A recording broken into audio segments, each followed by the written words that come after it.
Welcome to ZenLight 8. Have you ever had your day ruined by someone's rude comment, thoughtless action, or just life's little annoyances? What if I told you that no one, absolutely no one, has the power to shake your peace unless you let them? In today's video, we're unlocking 10 life-changing Stoic secrets to master your emotions, ditch anger for good, and stay unbothered no matter what chaos comes your way. Imagine walking through life with unshakable calm, where criticism, drama, and setbacks just roll off you like water off a duck's back. Sound impossible? It's not. It's emotional freedom, and it starts right now. Hit that play button, and let's dive into a stronger, calmer you. 1. Understand that your reactions are your choice. Have you ever had one of those moments where someone's words or actions completely threw you off balance? Maybe it was a snarky remark from a stranger, a careless move by a friend, or even just a random inconvenience, like spilling coffee on your favorite shirt right before a big meeting. Your mood shifts, your chest tightens, and suddenly, the whole day feels like it's spiraling out of control.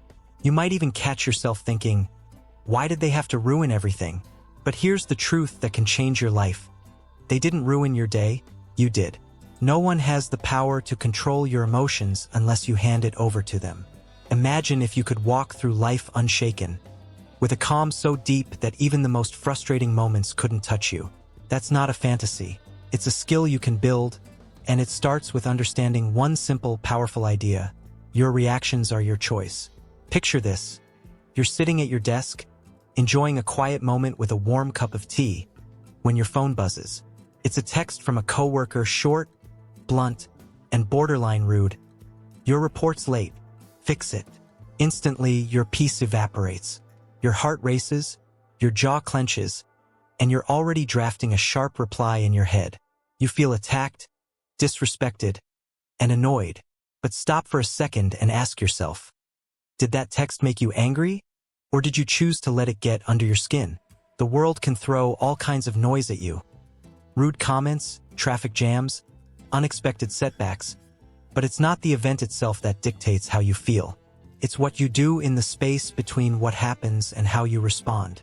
That space, however small it seems, is where your power lives. The Stoic philosopher Viktor Frankl once said, "Between stimulus and response, there is a space. In that space is our power to choose our response. In our response lies our growth and our freedom." Think about that. The gap between what someone says or does and how you react isn't just a fleeting moment. It's a doorway to emotional mastery. It's the difference between snapping back at your coworker and pausing to decide whether their words deserve your energy. It's the difference between letting a stranger's road rage ruin your morning and choosing to let it pass like a cloud in the sky. That space is yours to claim, and every time you step into it, you take back control of your inner world. Let's break this down with a real-world example. Imagine you're walking through a busy grocery store, minding your own business. When someone cuts in front of you in line, they don't apologize, they don't even look at you. Your first instinct might be to mutter something under your breath or shoot them a glare. Maybe you even feel your blood pressure spike as you think, "Who does that? How rude." It's natural to feel that flicker of irritation. Emotions aren't something you can turn off like a switch. But here's where the magic happens. You don't have to let that flicker turn into a fire. Instead of reacting on autopilot, picture yourself wearing noise-canceling headphones in a loud, chaotic city. The honking cars, the shouting vendors, they're all still there, but they don't reach you. That's what choosing your reaction feels like.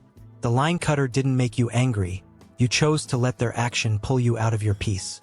What if, instead, you took a deep breath and thought, this isn't about me. Maybe they're distracted or having a rough day? Suddenly, their behavior loses its grip on you. This isn't about pretending you don't feel anything or becoming some emotionless robot. Anger, frustration, disappointment, they're all part of being human. The goal isn't to suppress them. It's to recognize that they don't have to steer the ship. Think of your emotions like weather patterns passing through your mind. A storm might roll in, dark and loud, but you don't have to step outside and get soaked. You can watch it from the window knowing it'll pass. That's the beauty of this approach. It's not about denying what you feel. It's about deciding what you do with it. And that decision, It's entirely up to you. So how do you start mastering this? It's simpler than you might think, but it takes practice. Let's walk through a practical strategy you can use the next time life throws a curveball your way. Step 1. Pause and identify. When something triggers you, whether it's a harsh word, a thoughtless gesture, or a minor annoyance, hit the pause button. Take a breath, even if it's just for a second, and name what you're feeling. I'm angry. I'm hurt. I'm annoyed. Naming it breaks the automatic cycle where you feel and react in one seamless blur. It's like pulling the emergency brake on a runaway train. It gives you a moment to regain control. Step 2. Ask questions. Dig a little deeper. Why are you feeling this way? Is it really about what happened? Or is it how you're interpreting it? Take that grocery store line cutter again. Are you mad because they broke some unspoken social rule? Or because you're already stressed from a long day and this feels like the last straw? Often, our reactions are less about the event and more about the story we tell ourselves around it. They don't respect me. Nothing ever goes my way. Those thoughts aren't facts. They're lenses you can choose to look through or set aside. By questioning them, you start to see the situation for what it is, not what your mind turns it into. Step 3. Choose your response. This is where your power shines. Decide how you want to act, not based on the heat of the moment, but on who you want to be. Do you want to be the person who snaps at every slight, or the one who stays calm and grounded no matter what? Maybe with the line cutter, you choose to let it go and focus on getting home to your family. Or with that rude coworker text, you reply with a neutral, "Thanks for the heads up, I'll get it sorted," instead of firing back something you'll regret.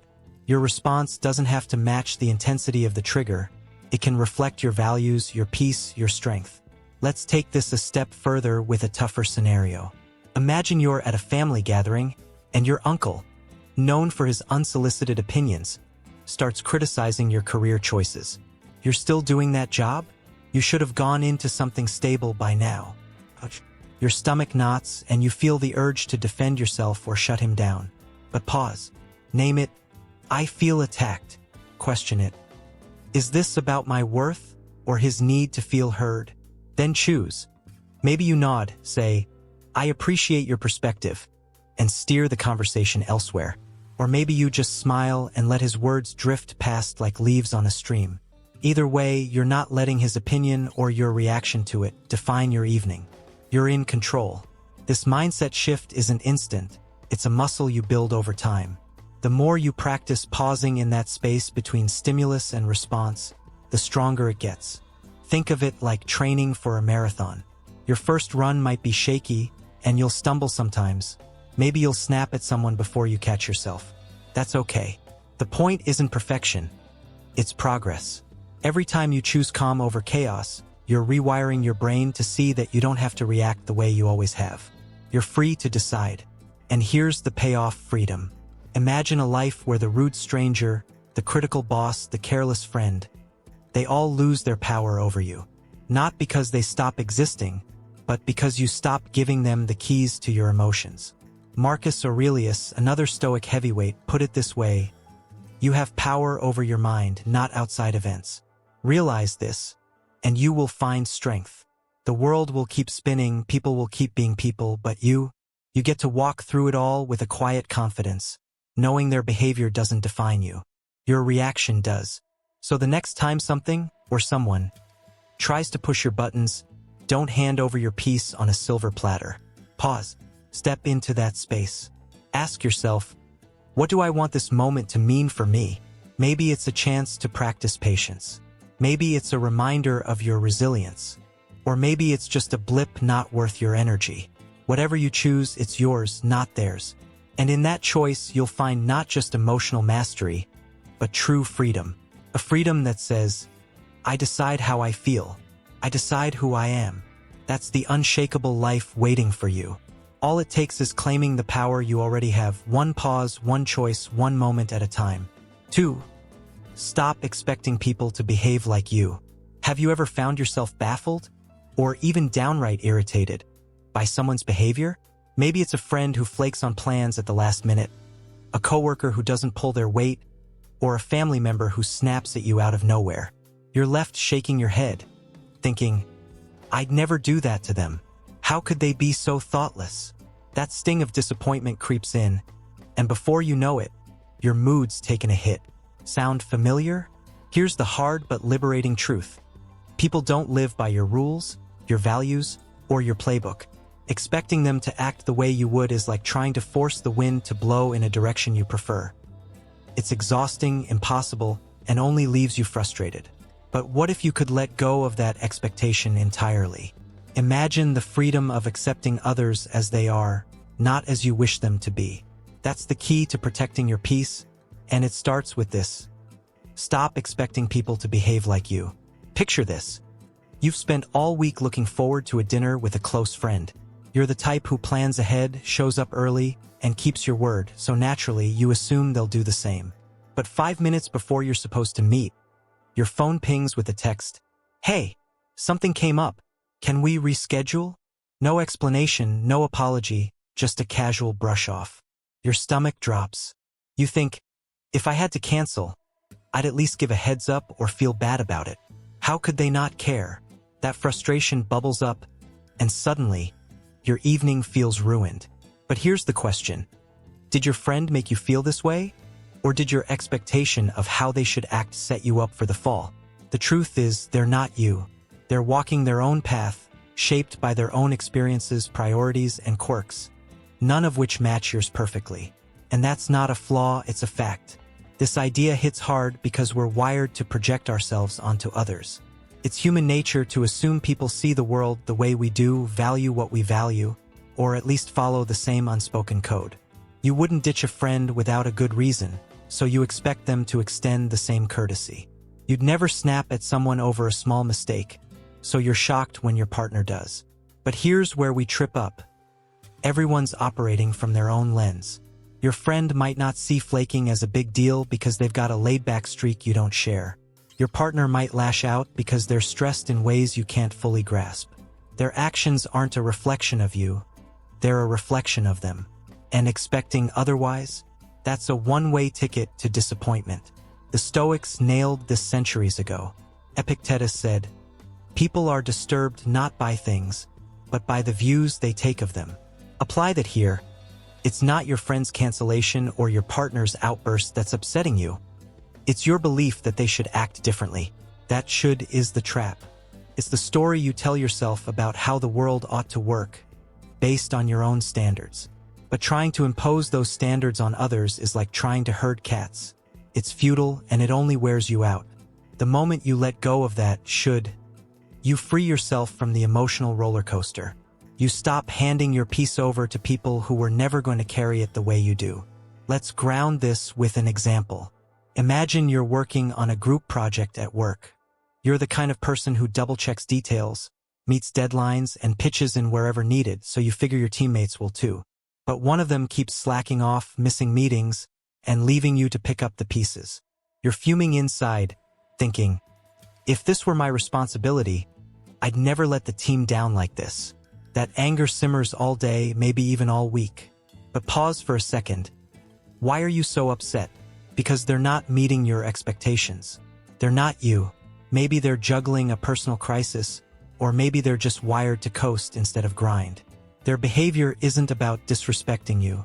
It's about where they're at. The second you stop expecting them to mirror your work ethic, that frustration starts to loosen its grip. This doesn't mean you have to tolerate laziness or excuse bad behavior. It's not about lowering your standards or letting people walk all over you. It's about shifting your focus. Instead of obsessing over how others should act, you turn inward and ask, how can I respond in a way that keeps me steady? With that slacking coworker, maybe you calmly address it with your boss or adjust your own workload to compensate, without the resentment. You're not trying to change them. Good luck with that. You're choosing to protect your own energy. That's the power move here.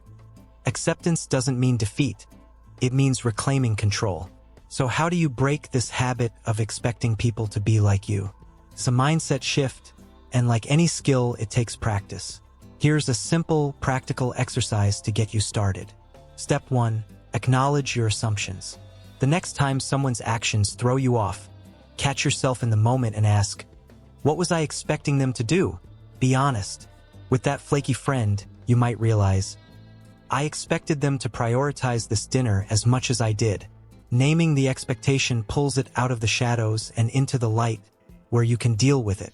Step 2. Challenge that expectation. Dig into whether it's realistic. Is it fair to assume your friend values punctuality the way you do? Do they even know how much this meant to you? People aren't mind readers, and they're not carbon copies of you. Their priorities might clash with yours, not out of malice but out of difference. Reflect on their context. Maybe they're stretched thin, or maybe plans just don't carry the same weight for them.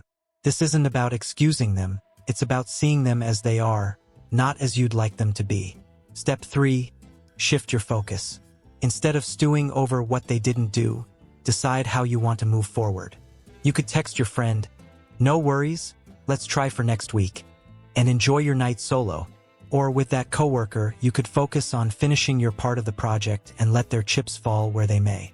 The point is, you're not letting their actions dictate your mood, you're choosing your response based on your peace, not their performance. It's like handing the reins back to yourself instead of tying them to someone else's unpredictable hands. Let's take it deeper with a tougher scenario. Say your sibling borrows money from you again and doesn't pay it back, even though you've always been diligent about settling debts. You're livid, thinking, I'd never leave them hanging like this. How can they be so irresponsible? That anger festers, maybe even sours your relationship. But pause. Acknowledge it. I expected them to treat money the way I do. Challenge it. Is that realistic? They've always been loose with cash. Why would they suddenly change? Then shift. I can't control their habits, but I can decide whether to lend again or let this go. Maybe you set a boundary next time, or maybe you write off the loss to keep the peace. Either way, you're not stuck in a cycle of resentment, you're free. The beauty of this approach is how light it makes you feel. When you stop expecting others to match your wavelength, the rude cashier, the forgetful partner, the unreliable colleague, they all lose their power to derail you. Lao Tzu said it best. Expectations are the root of all suffering. The less you demand people fit your mold, the more you shield your inner calm. It's not about giving up on people, it's about giving up on the illusion that you can control them. They are who they are, not who you want them to be. And here's the kicker, that's okay. Because your peace doesn't hinge on their choices, it hinges on yours. Think of it like watching a movie. You don't get mad at the characters for following the script. They're just playing their roles. People are the same. They're acting out their own stories, not yours. Your job isn't to rewrite their lines, it's to decide how you'll play your part. Will you let their plot twists throw you off? Or will you keep your scene steady? The next time someone disappoints you, try this. Pause and whisper to yourself, they're acting from their nature, not mine, and I choose how I respond. That simple shift can turn a moment of frustration into one of clarity. This isn't a one-and-done fix, it's a practice. You'll slip sometimes, catch yourself expecting too much, and feel that familiar sting. That's normal. But every time you step back, question, and release, you get stronger. You build a habit of acceptance that's not passive, but powerful. You stop fighting the wind and start sailing with it. And in that flow, you'll find a peace so solid that no one, not a flaky friend, not a slacking coworker, not even life's chaos, can shake it. Because when you let go of what others should be, you hold on to what you can be, calm, centered, and free. 3. Let go of the need to always be right. Have you ever found yourself locked in an argument, your pulse racing, your voice rising, all because you just had to prove you were right? Maybe it was something small, like debating the fastest route home with a friend, or something heavier, like defending your opinion in a heated family discussion. You dig in, clinging to your point like it's a lifeline because being wrong feels unbearable. But here's the thing. That urge to win, to have the last word, to come out on top, it's exhausting. It drains your energy, strains your relationships, and leaves you wound up over things that, in the grand scheme, might not even matter. What if you could let go of that need entirely? Imagine the relief of choosing peace over pride, curiosity over combat. That's not weakness, it's strength. And it starts with this truth. The need to always be right often comes from insecurity, and letting it go is the path to freedom. Think back to the last time you got caught in a tug-of-war over who's right. Maybe you were at a coffee shop with a friend, casually chatting about a movie you both saw. You say the ending was hopeful. They insist it was tragic. What starts as a light exchange turns into a back and forth, each of you doubling down, pulling out evidence like, "No, the main character smiled at the end," or, "But the music was so dark." 10 minutes later, you're both annoyed, the coffee's cold, and you're wondering why it even matters. That's the trap. The need to be right hooks you, not because the stakes are high, but because being wrong feels like a dent in your identity. It's as if admitting you're off base means you're less smart, less worthy, less you. But does it really? Or is that just a story you've been telling yourself?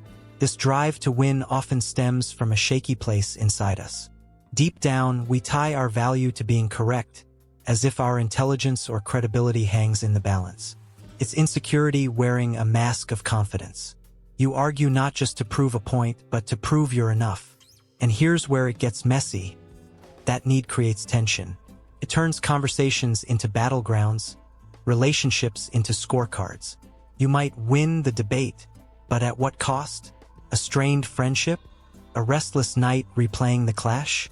The Stoics saw through this illusion. A wise saying captures it perfectly. Would you rather be right, or would you rather be at peace? That question cuts to the core. Holding on to being right might feel good for a moment, but letting go feels better in the long run. Let's paint a picture. Imagine you're at work, and your boss critiques a project you poured your heart into. This approach won't work. We need something bolder. Your instinct kicks in. Defend yourself. But I researched this. It's solid. You're ready to list every reason you're right, every hour you spent perfecting it. Your chest tightens, your tone sharpens. But pause for a second, what's driving that urge? Are you protecting your work or your ego? What if, instead of diving into a debate, you took a breath and said, "Interesting, I'd love to hear more about what you're picturing." You're not conceding defeat, you're choosing curiosity over defensiveness. The tension dissolves, and you walk away calmer, maybe even with a fresh perspective. That's the shift. Letting go of the need to be right doesn't mean you're wrong. It means you value your peace more than your pride. This isn't about silencing your voice or abandoning your beliefs. It's about picking your battles. Not every hill is worth dying on, and not every disagreement needs a victor. Lao Tzu, the Taoist sage, said, "He who is attached to his views will never grow." Clinging to being right can box you in, keeping you rigid when life asks you to bend. But when you loosen that grip, you open up to understanding, to connection, to a lighter way of being. Think of it like carrying a heavy backpack. The longer you hold it, the more it weighs you down. Drop it, and suddenly you're free to move. So how do you start letting go? It's a practice, not a switch you flip. Here's a simple strategy to try. Step 1. Pause before responding. When that urge to argue flares up, take a deep breath. Give yourself a beat to feel the impulse without acting on it. Step 2. Seek understanding. Instead of aiming to win, ask a question. What makes you see it that way? It shifts the focus from proving to exploring, and often, it cools the heat of the moment. Step 3. Pick your battles. Ask yourself, is this worth my energy? Will winning change anything that matters? If it's about your core values or something big, sure, stand your ground. But if it's just noise, let it go. Over time, you'll notice how much lighter you feel when you're not wrestling every point to the ground. Take a real-world example. Your partner insists the dishwasher should be loaded a certain way. Forks up, plates stacked tight. You've always done it differently, and you know your method works. The argument starts, "That's inefficient." "No, this saves space." Before you know it, you're bickering over appliances. But what if you paused and thought, does this really matter? Maybe you say, "I see your point. Let's try it your way." Or just shrug and keep loading your way without a fight. Either choice beats a pointless standoff. You're not giving up, you're choosing harmony over a hollow victory. And in that choice, you grow stronger, not weaker. The payoff? Freedom. When you stop needing to be right, arguments lose their claws. You walk away from debates not drained, but steady. Your value isn't tied to winning, It's in how you carry yourself, how you protect your calm. The next time you're tempted to dig in, ask yourself, will being right make me happy, or will being calm? That shift is where peace lives. 4. Stop letting others' words define your worth. Now, let's talk about something that hits even closer to home: the power we give to other people's words. Have you ever shared something you're proud of? A new idea, a bold decision, a piece of yourself, only to have someone tear it down with a single comment? Maybe it's a coworker dismissing your pitch with a curt, "That'll never work," or a relative scoffing, "You're wasting your time on that hobby." Suddenly, that spark of confidence you felt flickers out. You question yourself, are they right? Am I fooling myself? It's like their words have a direct line to your self-worth, pulling strings you didn't even know were there. But here's the truth that can set you free. Your value isn't up for debate. It's not tied to what anyone says about you, praise or criticism. It's yours, intrinsic, unshakable. When you stop letting others' words define you, you reclaim your power and build a peace no one can touch. Imagine this: you've been working on a side project, maybe a blog, a painting, something that lights you up. You muster the courage to show it to a friend, buzzing with excitement. They glance at it and say, it's okay, but it's not really my thing. Oof, that sting hits hard. Your enthusiasm deflates, and you start doubting the whole endeavor. Maybe it's not good enough. Maybe I'm not good enough. Why does that happen? Because we've been conditioned to look outside ourselves for validation. A kind word lifts us. A harsh one sinks us. But what if their opinion doesn't have to mean anything about you? What if your worth stays steady no matter what they say? This is where we get tangled. We let others hold the mirror to our value. Their approval feels like proof we're worthy. Their judgment feels like a verdict. But here's the flaw in that logic. Their words aren't about you, they're about them. That friend's lukewarm response? It might reflect their taste, their mood, their inability to see what you see. It's not a measure of your talent or your heart. Marcus Aurelius nailed it when he said, "It never ceases to amaze me. We all love ourselves more than other people, but care more about their opinions than our own." Why do we do that? Why let someone else's lens, clouded by their own biases, define who we are? Let's bring this to life. Picture you're at a family dinner, and you mention a career change you're excited about. Your aunt cuts in, "That's risky. You should stick to something safe." Your confidence wavers. You start second-guessing even though you've thought this through. But hold on. Whose life is this? Yours, not hers. Her caution isn't a fact about your potential. It's a peek into her fears, her worldview. When you tie your worth to her words, you're handing her the reins to your self-esteem. What if, instead, you nodded and thought, "That's her perspective, not my truth"? You'd walk away intact, still believing in your path. That's the shift. Their words don't define you unless you let them. This isn't about ignoring feedback or building a wall around yourself. Constructive criticism can sharpen you. There's value in hearing what's useful and letting the rest slide.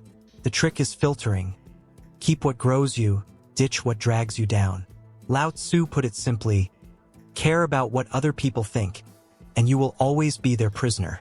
Emotional freedom comes when you stop needing validation to feel whole. Your worth isn't a scorecard others get to mark. It's a fire inside you, burning steady no matter who tries to dim it. So how do you break free? Here's a practical approach. Step 1. Pause before reacting. When someone's words sting, don't let them sink in unchecked. Take a breath. Give yourself space to choose your response. Step 2. Separate fact from opinion. Ask, is there truth here I can use? Or is this just their take? Your aunt's risky comment? Opinion, not gospel. Focus on what's real, your plan, your drive. Step 3. Reaffirm your worth. Remind yourself, my value isn't tied to their approval. I know who I am. Say it in your head, write it down, let it sink in. Over time, this builds a shield, not against others, but around your peace. Take a tougher case. You post something online, a photo, a thought, and a stranger comments, "This is dumb." Ouch. Your gut twists, you feel exposed. But pause. Is that comment a fact about your work? or just noise from someone you'll never meet. Reaffirm. My worth isn't in their scroll-and-type opinion. You don't have to delete the post or fire back. You can let it pass. Unscathed. That's power. Knowing no one's words can shake you unless you give them permission.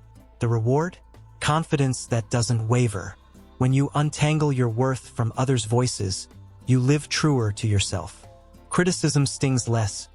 Praise matters less. You're not chasing shadows. You're standing on solid ground. The next time someone's words hit you, ask, am I letting this define me, or can I choose my truth? That choice is your strength, your freedom, your peace. And no one, not a doubter, not a critic, can take it away. 5. Protect your energy by setting boundaries. Have you ever felt stretched thin, like you're running on fumes because you've said yes one too many times? Maybe it's a friend who calls at all hours to vent, a coworker who dumps last-minute tasks on your desk, or a family member who expects you to drop everything for them. You want to be there, you really do, but each time you agree, a little piece of your energy slips away. You end up drained, resentful, and wondering why it's so hard to carve out space for yourself. Here's the truth that can change everything. Protecting your peace isn't selfish. It's essential. Setting clear boundaries, honoring them, and learning to say no isn't about pushing people away. It's about respecting yourself enough to save your energy for what truly matters. Imagine a life where you're not at everyone else's mercy, where you decide what gets your time and heart. That's not a luxury. It's a necessity, and it starts with this. Boundaries are your shield. Picture this.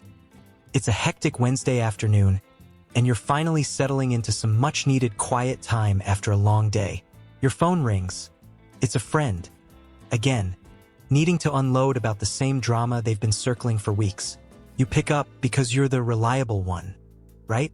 30 minutes later, you're off the call, but your calm is gone, replaced by a vague irritation you can't shake. You think, why do I keep doing this? It's not that you don't care. It's that you've let their needs override yours again. Without boundaries, you're like a house with no doors. Anyone can walk in, track mud on your floors, and leave you to clean up the mess. Saying yes to everyone else often means saying no to yourself, to your rest, your focus, your peace. But what if you could close that door when you need to? This hits home because we're taught to equate being good with being available, always ready to help, to listen, to fix. But there's a cost. You can't pour from an empty cup, as the saying goes, and if you're constantly giving without guarding your energy, you'll burn out. Boundaries aren't walls to shut people out. They're gates you control, letting in what nurtures you and keeping out what depletes you. Think about it. When someone oversteps, it's not their fault if you haven't drawn the line. People aren't mind readers. They'll push as far as you let them, often without meaning to. Setting boundaries is how you take responsibility for your own well-being. It's self-respect in action, and it teaches others to respect you too. Let's ground this with an example. Imagine your coworker swings by your desk at 4:55 p.m., just as you're wrapping up, and says, "Hey, can you finish this report for me? I've got to run." You're tired, you've got plans, but they're staring at you with that expectant look. Your instinct is to nod, because you don't want to seem uncooperative. But then you're stuck late, fuming as you type away while they're long gone. Sound familiar? Now rewind that moment. What if you'd said, "Sorry, I can't tonight. I've got commitments. Let's figure it out tomorrow?" Firm, kind, clear. You're not abandoning them. You're protecting your space. They might blink, surprised, but they'll adjust. And you walk out on time, head high, energy intact.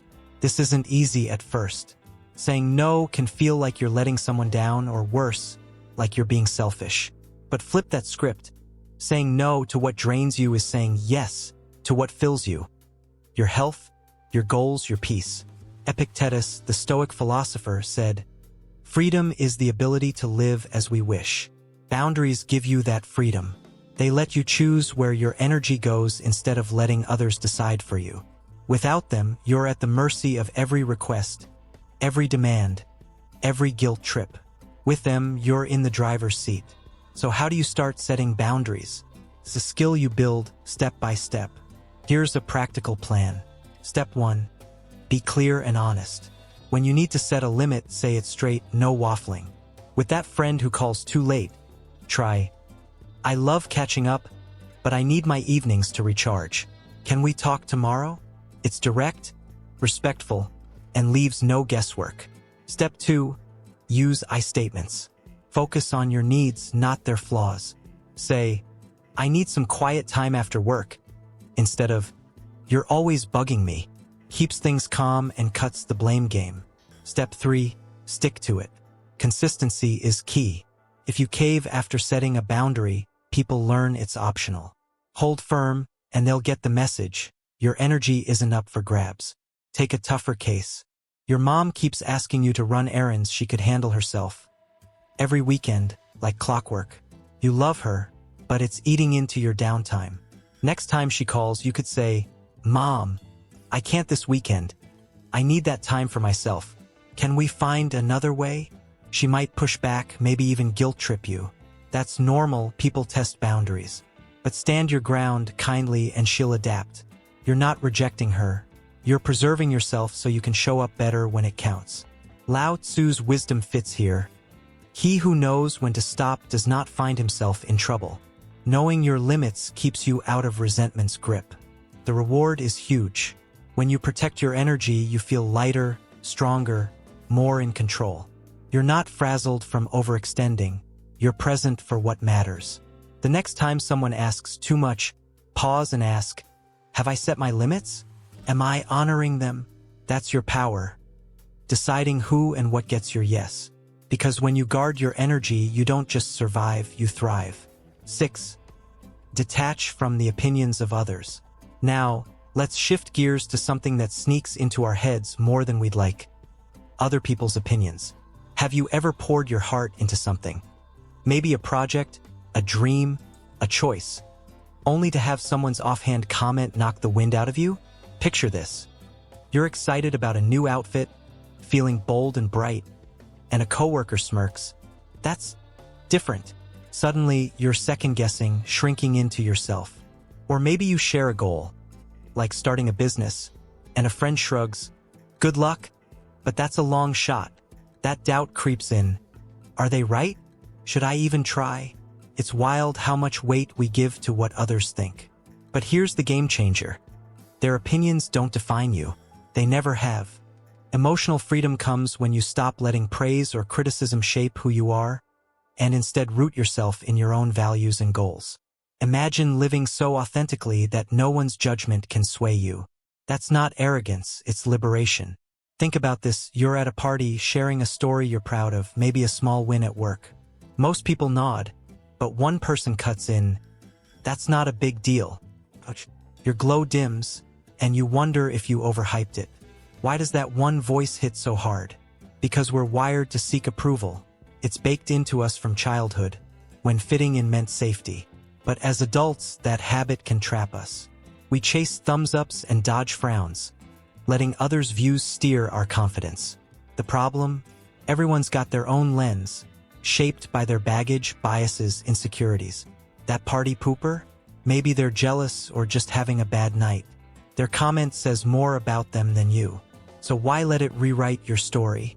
This is where we stumble. We treat opinions like facts. Praise feels like proof we're great. Criticism feels like evidence we're not. But neither is true. Your worth isn't a poll others vote on. It's a constant, untouched by their chatter. Epictetus dropped a gem here. If you want to improve, be content to be thought foolish and stupid. Harsh? Maybe. Liberating? Absolutely. Growth means stepping out, even if others don't get it. Seeking their nod holds you back. Detaching sets you free. You don't need their okay to be you. Let's make it real. You post a photo online, something vulnerable like a poem you wrote. Most likes roll in, but one comment stings. Kinda cheesy. Your chest tightens, you almost delete it. But pause, why does that random jab matter? It's one person's take, not a universal truth. Their cheesy might be your art. If you let that define you, you're handing your joy to a stranger. What if you thought, that's their view, not mine, and kept it up? You'd stay true to yourself, unshaken. That's detachment. Letting their words float by without hooking you. This isn't about tuning out all feedback, some of it can sharpen you. The trick is knowing what to keep. Constructive input? Sure, if it aligns with your path. Random shade? Let it go. Lao Tzu warned, care about people's approval, and you will be their prisoner. When you detach, you're not cold, you're clear. You filter out noise and focus on what drives you. Your values, your vision, your truth. Their applause doesn't make you. Their boos don't break you. How do you do it? Here's a roadmap. Step 1. Question their weight. When an opinion rattles you, ask, why does this matter? What authority do they have over me? That coworker's smirk? They're not your style guru. Step 2. Reaffirm your compass. Ground yourself in what you stand for, your goals, your gut. I like this outfit because it feels like me. Step 3.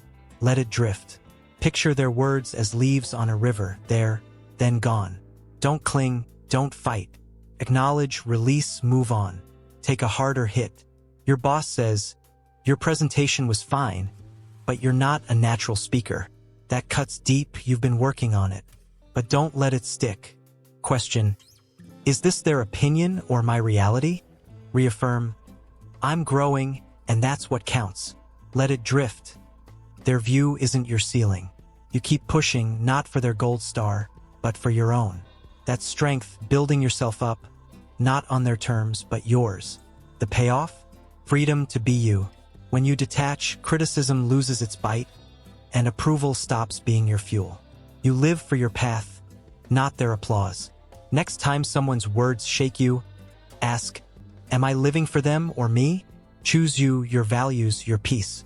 That's a life no opinion can cage. 7. Respond with silence, not anger. Have you ever been in one of those moments where someone's words or actions light a fire inside you? Maybe it's a cutting remark from a colleague, a snide jab from a stranger, or even a deliberate jab meant to get under your skin. Your heart pounds, your face flushes, and every fiber of you wants to fire back. Sharp, fast, loud. You're ready to match their energy, to let them know they've crossed a line. But what if, instead of unleashing that storm, you chose something else entirely? What if you chose silence? Not the weak, shrinking kind, but a powerful, steady quiet that says, I won't let this control me. Silence isn't just the absence of words. It's a tool, a shield, a way to keep your calm when the world tries to pull you into chaos. Imagine walking away from provocation with your peace intact, your strength shining through. That's not surrender, it's mastery, and it starts here. Responding with silence, not anger, is how you protect your inner calm.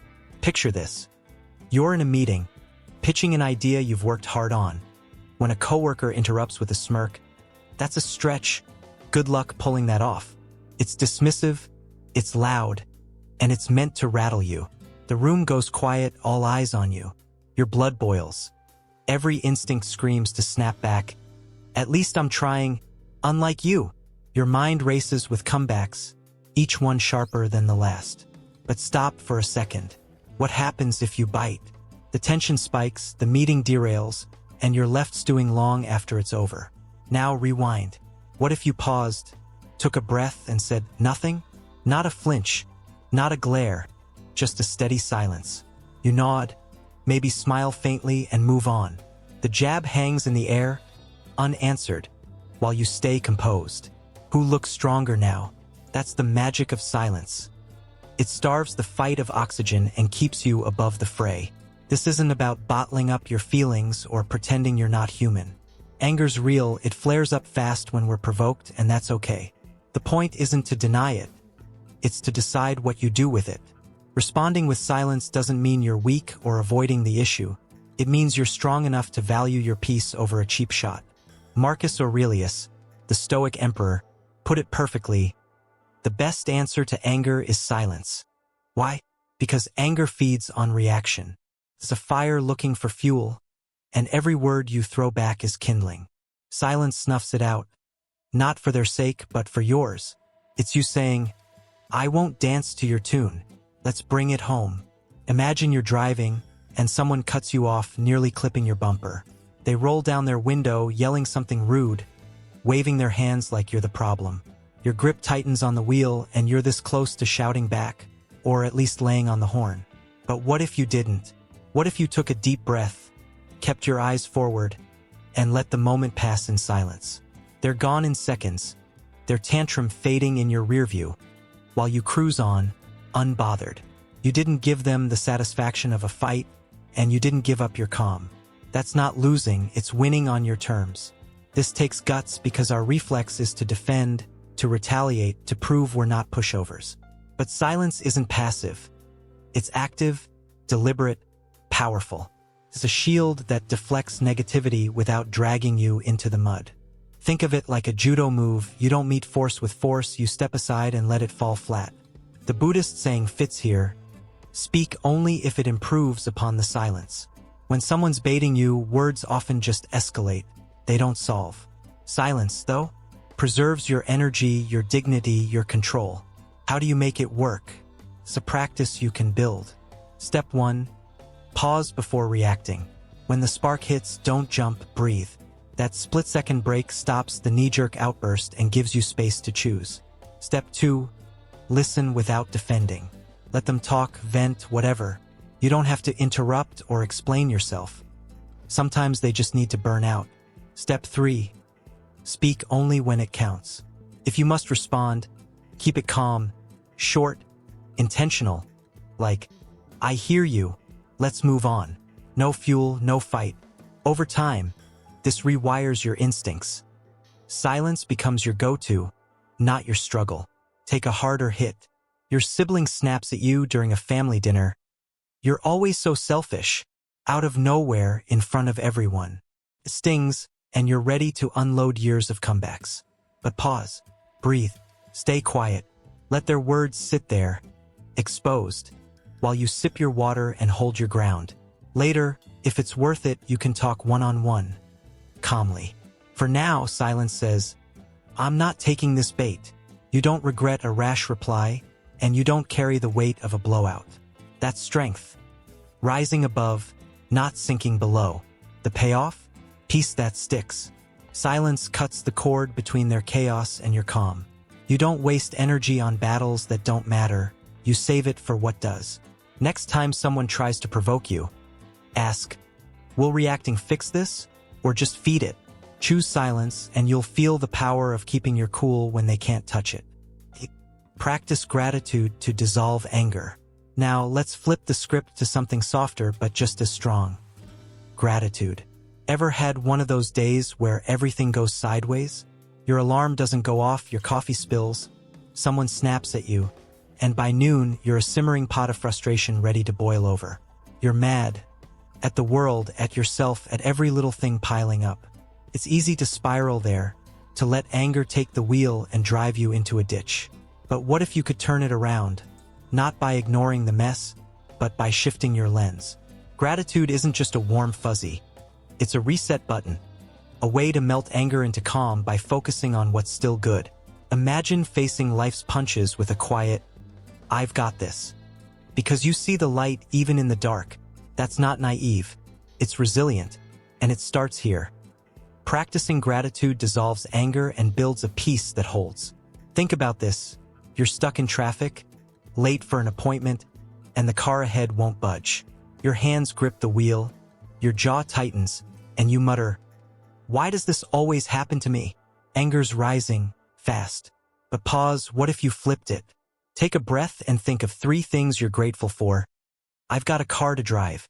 I'm headed somewhere that matters. The sun's out. The small stuff, sure, but it shifts you. The traffic's still there, but the rage is fading. You can't be furious and thankful at the same time. Gratitude elbows anger out, like light chasing shadows. It's not about denying the hassle. It's about choosing what you dwell on. This works because anger thrives on lack. What's wrong, what's missing, what's unfair. Gratitude flips that script to abundance. What's right, what's here, what's enough. It's a mental jujitsu move that turns a bad moment into a bearable one, even a good one. Cicero, the Roman philosopher, said, gratitude is not only the greatest of virtues, but the parent of all others. It's the root of patience, resilience, calm, because when you're thankful, you're grounded.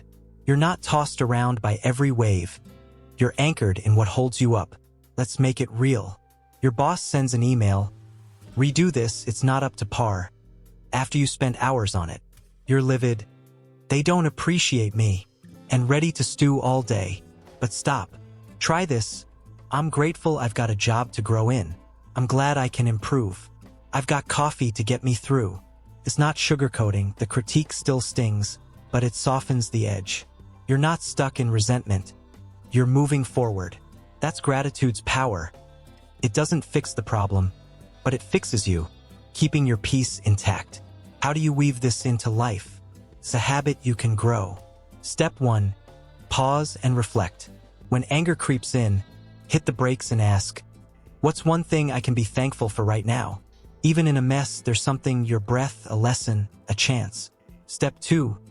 Keep a gratitude log. End each day jotting down 3 wins, big or small. I laughed today. I ate well. I made it through. It trains your brain to spot the good. Step 3. Reframe the rough stuff. When something irks you, twist it. This delay means I can breathe. This critique means I can get better. It's not fake, it's focus. Take a tougher hit. A friend cancels plans last minute. No apology, and you're fuming. They don't care. Pause. Reflect. I'm thankful for the free night. I've got people who show up when it counts. I can rest. The hurt's still there, but it's not running the show. Buddha's words fit here. Let us rise up and be thankful, for if we didn't learn a lot today, at least we learned a little, and if we didn't learn a little, at least we didn't get sick, and if we got sick, at least we didn't die. So, let us all be thankful. It's perspective. There's always something to hold on to. The reward? Calm that bends, not breaks. Gratitude doesn't erase life's grit. It equips you to face it. Anger fades faster, peace lasts longer. Next time you're mad, ask, what can I be thankful for here? That shift builds a resilience no storm can shake. Silence keeps you steady. Gratitude lifts you higher. Together, they're your armor for an unshakable life. 9. Reframe criticism as a tool for growth. Have you ever poured your heart into something? A project, a plan, a piece of yourself, only to have someone poke holes in it? Maybe it's a friend saying, that's a nice try, but it's not quite there. Or a boss pointing out flaws in your work with a tone that feels more like a jab than a nudge. Your first instinct? Defend. Push back. They don't get it. That sting of criticism can feel like a personal attack, a crack in your confidence. But what if it didn't have to? What if, instead of seeing it as a blow, you saw it as a chance? Criticism, no matter how it's delivered, can be a tool for growth if you're willing to shift your lens.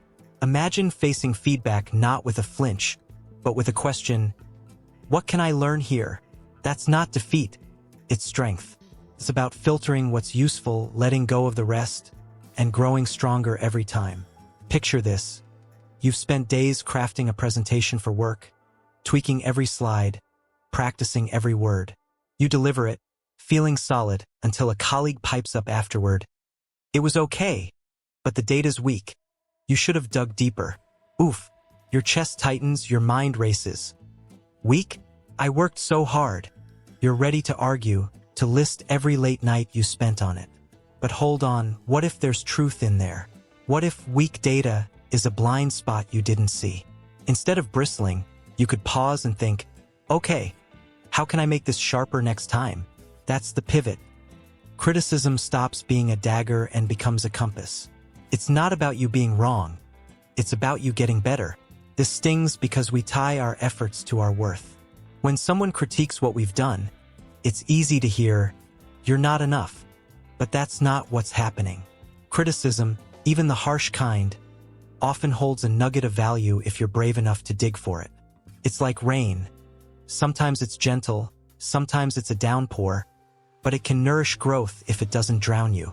The trick? Don't take it personally. Epictetus, the Stoic philosopher, had a killer take. If anyone tells you that a certain person speaks ill of you, do not make excuses about what is said of you but answer, he does not know my other faults, else he would not have mentioned only these. It's a reminder. Feedback's about the work, not your soul. Filter it, use it, grow. Let's make it real. You share a short story you wrote with a friend, proud of every line. They read it and say, "It's decent, but the ending's flat." Your gut says, "Flat? They don't get my vision." You could dismiss them or you could pause. Is the ending flat? Maybe it's rushed, maybe it lacks punch. You don't have to agree, but you can ask, what could make it land better? That's growth. Taking a critique, sifting through it, and keeping what helps. The rest is just noise. Let it fade. You're not bowing to their opinion, you're sharpening your craft. This isn't about swallowing every word thrown at you. Some criticism's useless, petty, jealous, or plain off base. The key is discernment. Grab what's constructive, ditch what's not. A wise saying fits here. Criticism, like rain, should be gentle enough to nourish growth without destroying roots. Your job's to tend the soil. Keep what feeds you, shake off what doesn't. Growth's messy, not comfortable, but that's where the gold is. How do you do it? Here's a simple plan. Step 1. Pause before reacting. When criticism lands, don't snap back, breathe. That space lets you hear without heat. Step 2. Evaluate the source. Who's talking? Are they informed? Do they mean well? Your friend's note might carry weight. A random troll's? Less so. Step 3. Find the lesson. Ask, what can I take from this? Even a clumsy critique might spark an idea. If your colleague's weak data comment holds water, you dig deeper next time. If not, you move on. Either way, you win because you're growing, not groveling. Take a tougher hit. Your manager says in a review, "You're solid, but you lack initiative." That burns, you've been busting your tail. But pause. Is there truth? Maybe you've played it safe lately. You could stew, or you could think, okay, where can I step up? It's not about them being right. It's about you getting stronger. Lao Tzu said, knowing others is intelligence. Knowing yourself is true wisdom. Criticism's a mirror. Use it to see yourself clearer, not to shatter. The payoff? Resilience. When you reframe criticism as a tool, it loses its fangs. You don't crumble under it, you rise. Next time feedback stings, ask, what can I learn? How can I grow? That's your power, turning a hit into a step up. It's not about avoiding the discomfort. It's about embracing it for what it builds. 10. Master the art of letting go. Now, let's talk about something heavier, the stuff we carry. Ever replayed a moment when someone wronged you? A betrayal, a slight, a wound, and felt that anger flare up again? Maybe it's a coworker who stole your idea, a friend who ghosted you, or a stranger who cut you off with a smirk. You hold it tight, imagining confrontations, plotting revenge, nursing that grudge like it's a pet. But here's the catch. That weight's not hurting them. It's crushing you. Anger, resentment, regret. They're like hot coals you grip, waiting to throw while your hands blister. What if you could drop them? Letting go isn't about forgiving or forgetting. It's about freeing yourself from the emotional load so you can breathe again. Imagine a life where the past doesn't chain you, where peace takes its place. That's not weakness, it's mastery, and it starts here.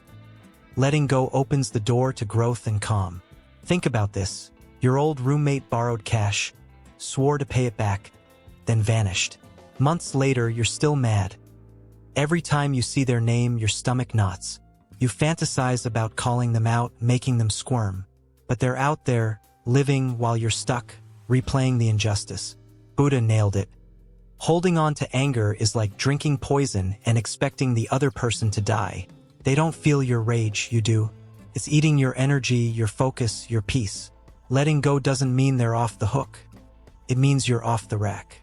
You're not erasing the debt. You're releasing its hold on you. This is tough because holding on feels righteous. It's armor against being hurt again, proof you're not a doormat. But that armor's heavy. It drags you down more than it defends you. Picture carrying a backpack of rocks everywhere. Each one a grudge. A they should've. A how dare they. You're tired, not tougher. Letting go is lighter. It's dropping the pack not because they deserve it, but because you do. Lao Tzu said, when I let go of what I am, I become what I might be. It's not just about anger, it's about perfectionism, fear, control. Release them and you make space for what's next. Let's ground it. Your coworker takes credit for your idea in a meeting blatantly, shamelessly. You're furious, replaying it all day, plotting how to expose them. But what if you let it go? Not because it's fair, they're still a jerk, but because your piece is worth more than their game. You could fume, or you could think, my worth's not in one moment. I'll shine again. You move on, not for them, but for you. That's power. Choosing your freedom over their trap. How do you master this? It's a process, not a snap. Step 1, acknowledge your feelings. Don't bury the hurt. Feel it. I'm mad they stole my credit. Naming it loosens its grip. Step 2, reframe the situation. Ask, what can I learn? How can I grow? Maybe it's a nudge to speak up sooner or a lesson in detachment. Step 3, focus on now. Shift to the present. I'm here, not there. Let the past float off like a balloon. You don't need it anymore. Marcus Aurelius said, do not be disturbed by what is outside your power. Let it go, and you will find peace. You can't change them, but you can change this. Take a deeper cut. A friend betrays your trust, spills a secret you shared. The wound's raw. You're tempted to cut them off, to cling to that pain as proof they're wrong. But pause. Feel it. I'm hurt. Reframe. I learned who they are. I'll guard myself next time. Focus. I've got people who don't do this. You let go not to absolve them, but to unburden you. They carry their choice, you don't carry their weight. The reward? Space. Letting go clears the clutter. Anger, grudges, what-ifs, and leaves room for calm, for growth, for you. Next time you're holding tight, ask, is this worth my peace? What if I let it go? That release isn't loss, it's strength. Criticism builds you, letting go frees you. Together, they craft a life where you're not just surviving, you're soaring. And there you have it. 10 powerful lessons to help you rise above the noise, master your emotions, and live with a peace that no one can take from you. From choosing your reactions to letting go of what weighs you down, these aren't just ideas. They're tools you can carry into every day. The goal isn't to shut off your feelings or float through life untouched. It's to face the ups and downs with clarity, strength, and a calm that comes from within. Emotional mastery isn't about what happens to you. It's about what you do with it. And that power has been in your hands all along. As you step back into your world, take these with you. Pause before you react. Set those boundaries. Let criticism sharpen you and grudges fall away. Each time you choose peace over chaos, you're not just surviving. You're building a life that's unshakable. It's not a one-time fix. It's a practice, a journey. Some days you'll stumble, and that's okay. What matters is showing up for yourself, again and again, growing stronger with every step. You've got this, not because life will get easier, but because you're learning how to stand tall no matter what it throws your way. To every one of you at ZENLIGHT 8 who's made it to the end of this video, thank you. From the bottom of my heart, thank you for spending your time with me, for opening your mind to these ideas, and for being part of this community. You're not just viewers. You're seekers, builders of your own calm and strength, and it means the world to have you here. If these lessons spark something in you, don't keep it to yourself. Share this video with someone who might need a little light in their day. And if you've got your own stories or tips on staying unbothered, drop them in the comments below. I'd love to hear from you. Let's keep this conversation going, lifting each other up. Hit that like button if you found value here, and subscribe if you want more tools to live with peace and purpose. ZENLIGHT 8 is your space for that journey. Until next time, take care of yourself, stay mindful, and keep growing. You're stronger than you know, and I'll see you in the next one. Stay calm, stay true, and stay ZENLIGHT 8.